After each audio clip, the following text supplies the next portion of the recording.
قرآن کہتا ہے تم پہ ابھی وہ سختی نہیں ہے جو ہم نے اگلوں کو گزارا ہے جس سختی سے. تو پھر اللہ کے رسول نے فرمایا کہ بتاؤں میں تمہیں اگلوں کی سختی کیا تھی؟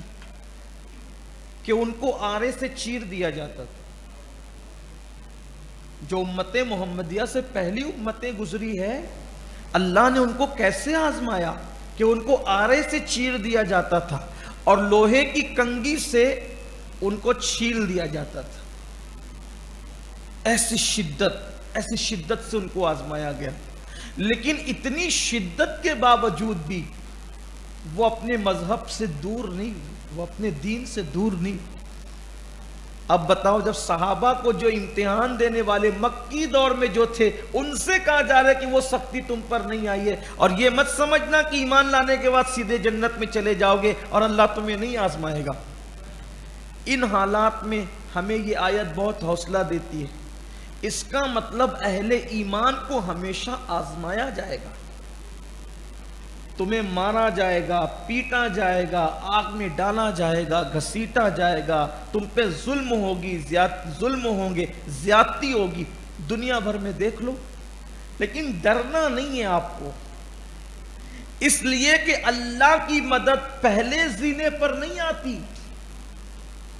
جب مصیبت کا آغاز ہوتا ہے، آزمائش کا آغاز ہوتا ہے، امتحان کا آغاز ہوتا ہے، ستانے والوں کے ستانے کا آغاز ہوتا ہے، تکلیف دینے والوں کی تکلیف کا آغاز ہوتا ہے، اس وقت اللہ کی مدد نہیں آتی. جب ہل جاتے ہیں لوگ اور پھر پکار اٹھتے اب مدد کہاں ہے، تو کہا جاتا ہے اب مدد نصر اللہ قریب، اللہ کی مدد قریب ہے. تو مدد اینڈ پر آتی ہے، اختتام پر، جب انتہا ہو جاتی ہے مصیبتوں کی. دنیا میں کہیں اگر ظلم ہو رہا ہے مسلمانوں کو چاہیے استقامت کا مظاہرہ کریں، ڈٹے رہیں، مذہب پر سختی سے قائم رہیں، اس سے ہلنے ڈلنے کی کوشش نہ کریں. اگر اللہ کی مدد چاہتے ہو تو قائم رہو اور ان استقامت والوں کی زندگی کو پڑھو جن کو آرے سے چیر دیا گیا، جن کو لوہے کی کنگھی سے چھیل دیا گیا. پکارتے رہے اللہ کا نام، نہیں ہٹے وہ. ہمیں بھی ڈٹنا ہوگا. پھر اس کے بعد ایک صاحب تھے جناب عمرو ابن جموح، وہ مالدار تھے، بوڑھے ہو گئے تھے. تو انہوں نے پوچھا اللہ کے رسول علیہ السلام سے کہ یا رسول اللہ میں مالدار ہوں تو مجھے اپنا مال کہاں خرچ کرنا چاہیے، یعنی نفلی صدقہ، زکوٰۃ کے بارے میں نہیں، نفلی صدقہ، کہ میں مالدار ہوں تو میں اپنا مال کس پہ خرچ کروں. تو اس پر پھر یہ تفصیل آئی کہ تم اپنا مال سب سے پہلے اپنے ماں باپ پہ خرچ کرو. تمہارے مال کے سب سے زیادہ حقدار تمہارے ماں باپ ہیں.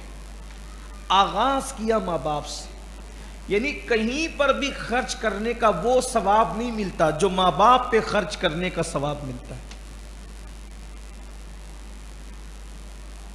تو پہلے ماں باپ پہ خرچ کرو. پھر اس کے بعد کہا گیا کہ قریبی رشتہ داروں پہ خرچ کرو. ماں باپ کے بعد بھائیوں پر، بہنوں پر، خالہ، چچا، ماموں، یہ جو قریبی رشتہ دار ہیں ان پہ خرچہ کرو. پھر اس کے بعد کہا گیا کہ یتیموں پر اور غریب مسلمانوں پہ خرچ کرو. پہلے ماں باپ، پھر قریبی رشتہ دار، پھر یتیم، محتاج مسلمان اور مسافر، ان پر خرچ کرو. یہ نفلی صدقہ ہے. ایک تو وہ صدقہ واجبہ ہے جس کو ہم زکوٰۃ کہتے ہیں، اس کے لیے الگ مصرف ہے کیونکہ ماں باپ کو تو زکوٰۃ نہیں دے سکتے، تو یہ نفلی صدقہ ہے. اس سے پتہ چلا کہ ماں باپ پہ خرچ کرنے کی اہمیت کیا ہے. پھر رشتہ داروں پر، پھر یتیموں پر، غریبوں پر، مسکین پر. یہ مہینہ ماہ رمضان کا مواسات کا مہینہ، غم گساری کا مہینہ، غم خاری کا مہینہ. اور اب تو لاک ڈاؤن کا اعلان بھی ہو گیا مہاراشٹر کے اندر، کاروبار بھی کافی متاثر ہوں گے. تو بھائی بہنوں کی، رشتہ داروں کی، عام مسلمانوں کی بھی خاص